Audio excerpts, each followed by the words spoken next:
Hello everyone, welcome back to my channel. আমি বাসনা, তোমরা দেখছো বিএস ব্লগ। তো গাইস, আমরা মায়াপুর থেকে দীঘাতে এসেছি। দীঘাতে আমরা এসেছি 8টার দিকে সকালে। আর আমরা মায়াপুর থেকে কৃষ্ণনগরে গিয়েছিলাম। কৃষ্ণনগর থেকে দেন বাসে উঠে তারপর আমরা দীঘাতে এসেছি। তো আমাদের মায়াপুর থেকে যেহেতু একটা বাসে গিয়েছিল, তো ওই কারণে আমাদের 8টার দিকে বেরিয়ে যেতে হয়েছিল কৃষ্ণনগরের উদ্দেশ্যে। তো ওই কারণে আমাদের 2 ঘন্টা দাঁড়িয়ে থাকতে হয়েছে, কারণ বাস ছিল 11টার দিকে। তো দেন আমরা রুমে চলে এসেছি দীঘাতে। তো তারপর আমরা একটু মার্কেটে গেলাম কিছু কেনাকাটা করতে। আমরা গিয়েছিলাম একটু মানে স্নানের জন্য কিছু ড্রেস কিনতে এবং সানগ্লাসেস এবং ব্যাগ দেখতে। তো ড্রেসগুলো তেমন পাইনি, তো আমরা চলে গেছিলাম এই দোকানে। এই দোকানে কালেকশনগুলো তেমন ছিল না, তো চলে গেলাম নেক্সট দোকানে। এই দোকানটাতে অনেক জিনিস অ্যাভেলেবেল ছিল এবং দোকানটা অনেক সুন্দর ছিল এবং অনেকটা বড় ছিল। তো আমরা এখান থেকে একটা ব্যাগ নিয়েছিলাম। তো তোমরা ব্যাগটা হয়তো দেখে থাকবে। ওই ব্যাগগুলো অনলাইনে তাও মানে মিশোতে তাও 250 থেকে 300, এখানে আমরা 180 টাকা করে পেয়ে গেছি। আমরা এই ব্যাগগুলো নিয়েছিলাম। তো এই দোকানে যেহেতু অনেক জিনিস ছিল, খালি সানগ্লাস ছিল না, কারণ এটা খেলনার দোকানও আছে, তো সানগ্লাস ছিল না। তো এই কারণে আমরা চলে গিয়েছিলাম নেক্সট একটা দোকানে। ওই দোকানেও কালেকশনগুলো তেমন ভালো ছিল না। তো আমরা যে ফরএভার ব্যাগগুলো নিয়েছিলাম, তো ওই দোকানেও তেমন কালেকশনগুলো তো ভালো ছিল না।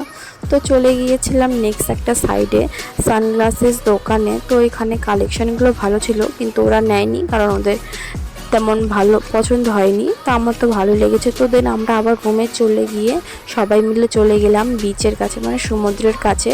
তো অনেকটা রোদ ছিল, রোদ থাকবে এটা স্বাভাবিকই, কারণ আর আমরা যেই টাইমে সমুদ্রে গেছি ওই টাইমে ছিল জোয়ার ভাটা, মানে ওটা 12টার দিকে হয়। তো জোয়ার ভাটা ছিল, তো ওই কারণে আমরা সমুদ্রে নেমে স্নান করতে পারিনি, ওই জন্য একটু মনটা খারাপ হয়ে গিয়েছিল।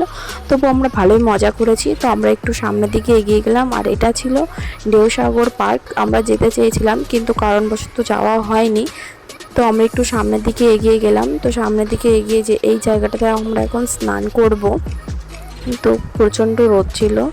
তো আমরা খালি ভাবছিলাম যে কখন স্নান করব। তো অনেক দিন পরে মানে ফার্স্ট টাইম আমি দীঘাতে এসেছি। তো এটা ফার্স্টই দীঘাতে। তো এখানে ওরা কি গোলা খাবে ওই কারণে এখানে বলছিল। তো আমরা চলে একটু এখানে দাঁড়িয়েছিলাম, কারণ প্রচণ্ড রোদ ছিল এই কারণে।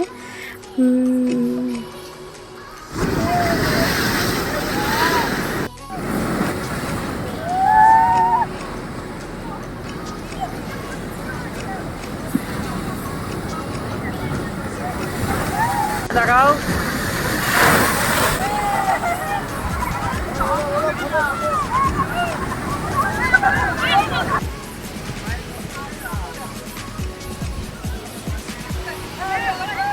দেন চলে গিয়েছিলাম আমরা রুমে। তো রুমে গিয়ে আমরা একটু ঘুমিয়ে পড়েছিলাম, সবাই ঘুমিয়ে পড়েছিলাম। তো একটু বিকালে আমরা একটু খাবার খেতে এই রুমে বিচের দিকে এসেছিলাম, কারণ আমাদের সমুদ্র থেকে আমাদের রুমটা বেশি দূরে ছিল না। তো আমরা এখানে সবাই এসেছিলাম। তারপর দেখে এখানে জলটা অনেকটাই নেমেছে, অনেকজন স্নান করছে, তখন মনটা খুবই খারাপ লাগছে। তো আমরা ডিসাইড করেছিলাম যে আমরা তার পরের দিন সকালে তাড়াতাড়ি চলে আসবো। তো তারপর আমরা একটু এখানে বসেছিলাম, তো খুব সুন্দর ভালো লাগছিলো। তো তারপরে আমরা কিছু কিছু রিলস বানিয়ে নিলাম। তো এই রিলসগুলো তোমরা আমার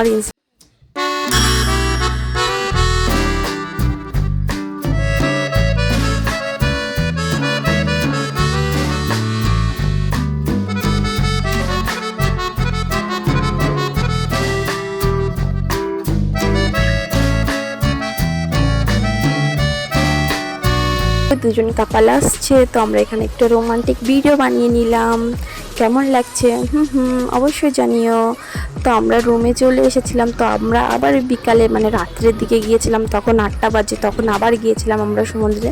তো খুব সুন্দর হাওয়া, দেখতে পাচ্ছ হাওয়ার কত আওয়াজ। তো চলে গেছিলাম, আর যেহেতু রাত ছিল তো ওই কারণে ফ্ল্যাশও তেমন কাজ করছিল না, তো এই কারণে ভিডিওটা নেই। তো ভিডিওটা এখানেই, ভালো লাগলে অবশ্যই লাইক কমেন্ট শেয়ার এবং সাবস্ক্রাইব করে দিও। তো দেখা হচ্ছে নেক্সট ব্লগে।